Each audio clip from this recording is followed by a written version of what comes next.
Hi, in this video, let's discuss if the learning styles are real. But first, if you are watching it for the first time, I should say a couple of words about myself. I'm Nick, I'm an English teacher.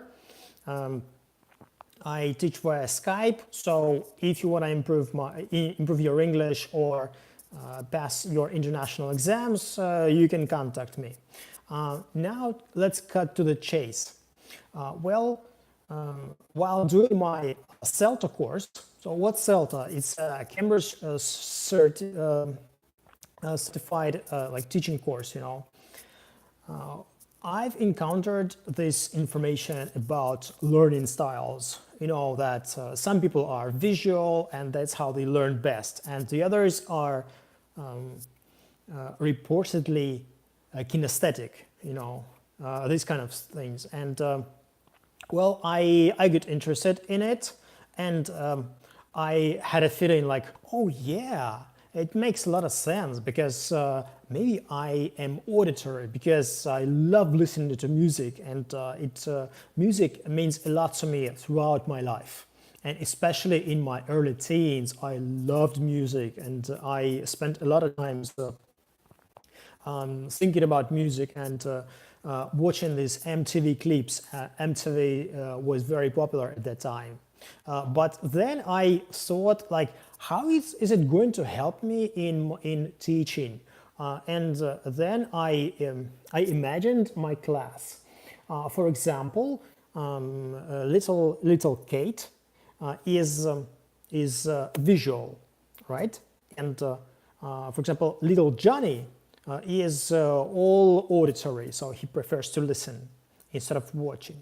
And for example, little, I don't know, Tanya is kinesthetic, so she prefers to to do puzzles all the time, or she loves like hanging, like having like these pens and everything.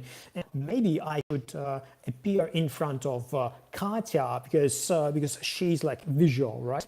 And then I should cater to little Johnny, because like I should speak straight to him and like target him in my speech. And what do I do with little Tanya, for example? Do I don't know, like come to her and start like saying, "Oh, good, Tanya, good." Then it doesn't help you. Well, you have to cater to or whatever he or she prefers, because really, like now, like to me, it sounds like a bunch of baloney. For example, create ask your teacher, or ask I don't know, your friends if they are visual, auditory, or kinesthetic. Well, let me tell you how is it going to end up. Like most people, probably 85 to 90% are going to say that, you know, we are all visual, you know. Well, it's kind of like expected, because we all love Netflix. That's the reason it's popular, okay? And it's not the reason like why you should say, I learn better if I see things. Well, naturally, if I have a test in front of me, it's very clear. I can see the question and all the options. Of course, it is easier for me rather than just hearing the questions. It's just common sense. It has nothing to do with this idea introduced by Walter Burke Barbie with colleagues about, like, you know, visual, kinesthetic, or tactile, and auditory. Okay.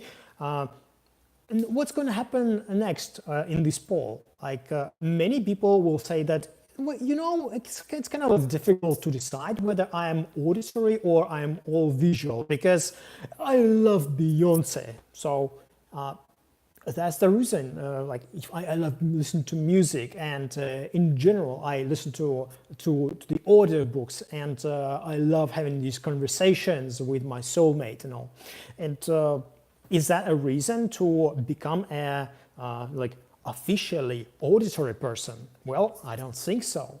Well, what's going to happen with people who are going to say, you know, I'm kinesthetic?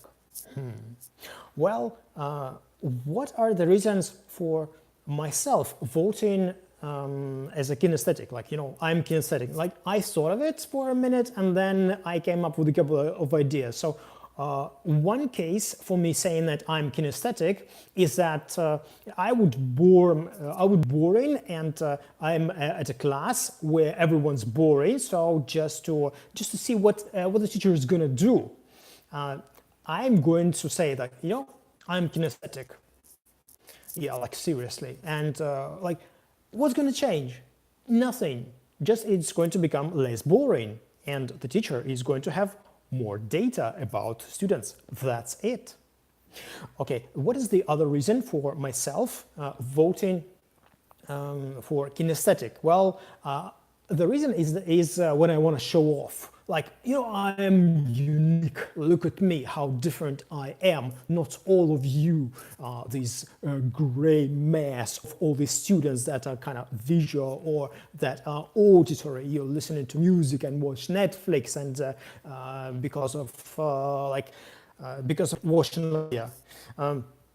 So I'm, like to show off. I may kind of become a kinesthetic person.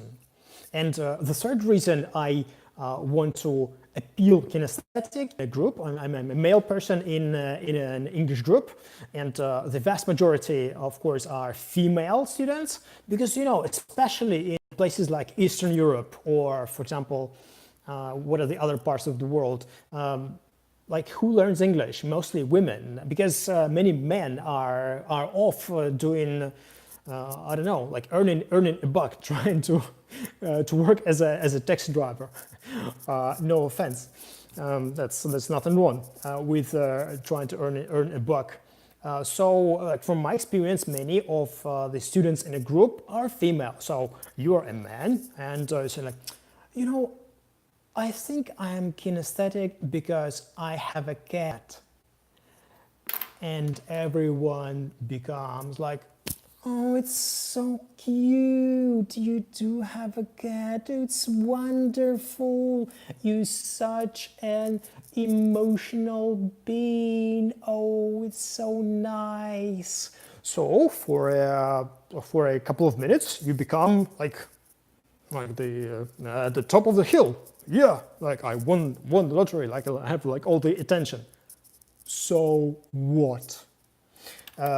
Nothing's gonna change, whether you're kinesthetic or whether you are auditory or visual, according to yourself. That's why the psychologist Scott Lilienfeld and colleagues have argued that it has like nothing to do with learning and how you perceive information.